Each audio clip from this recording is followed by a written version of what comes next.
حضرت برا بن مالک نا 12 سال کی عمر ہے، نبی پاک گلی سے گزر رہے تھے تو دوڑ کے آ گئے، آ کے نا حضور سے چمٹ گئے، عرض کرنے لگے حضور کوئی حکم بتائیں، میرا دل کرتا ہے آپ کی بات مانوں۔ تو حضور نا چھوٹے چھوٹے کام بتاتے ہیں، دکان سے، یہ بچوں کو یہی بتانا ہوتا ہے نا، دکان سے لے آ، یہ کر دے، فلاں کو بلا لے، لیکن حضور ان کی غیر موجودگی میں ان کا ذکر بڑا کرتے۔ ایک دن کچھ لوگ کہنے لگے حضور بڑا ذکر کرتے ہیں پر وہ کرتا تو چھوٹے موٹے کام ہے بچہ۔ نبی پاک نے ایک دن ارادہ کیا کہ ان کو تجربہ نہ کرائیں کہ وہ پیار کتنا کرتا ہے۔ رسول کریم فرمانے لگے میں جو کہوں گا کرو گے؟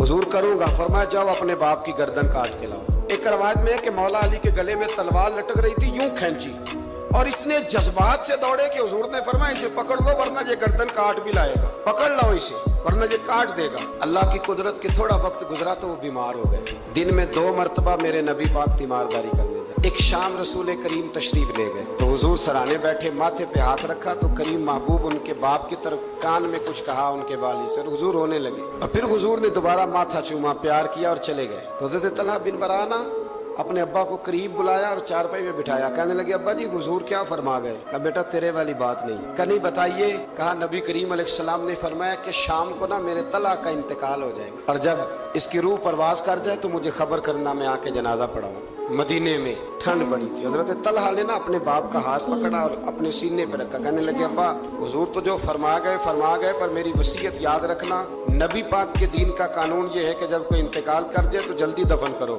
اس طرح کرنا رات کا وقت ہوگا جب میرا انتقال ہوگا تو فوراً غسل دے کے نا دفن کر دینا، نبی پاک کو خبر نہ کرنا، نہ بتانا۔ عمر دیکھو اور بات دیکھو، کہ حضور کو کیوں نہیں بتانا، حضور خود فرما کے گئے ہیں۔ تو کہنے لگے رات کا وقت ہوگا تو جن گلیوں سے حضور نے گزر کے آنا ہے نا وہ یہودیوں کے محلے ہیں، ایسا نہ ہو کہ میرے جنازے کی وجہ سے کوئی یہودی میرے نبی کو تکلیف دے، میرے جنازے کی وجہ سے ان کا انتقال ہو گیا، رات کو دفن کر دیا، صبح حضور تشریف لائے، وہ محبوب جنہیں اللہ نے غیب کے خزانوں کی کنجیاں عطا فرمائی، فرمایا بتایا کیوں نہیں، خبر کیوں نہیں کی، میں جنازہ پڑھتا، میں خود پہنچتا۔ تو باپ رو پڑے، عرض کرنے لگے حضور میرا تو پتر تھا، میرے لیے اس سے بڑی سعادت کیا ہوتی کہ آپ جنازہ پڑھاتے، پر اس نے وصیت کر دی کہ حضور کو بتانا نہیں، تکلیف ہوگی۔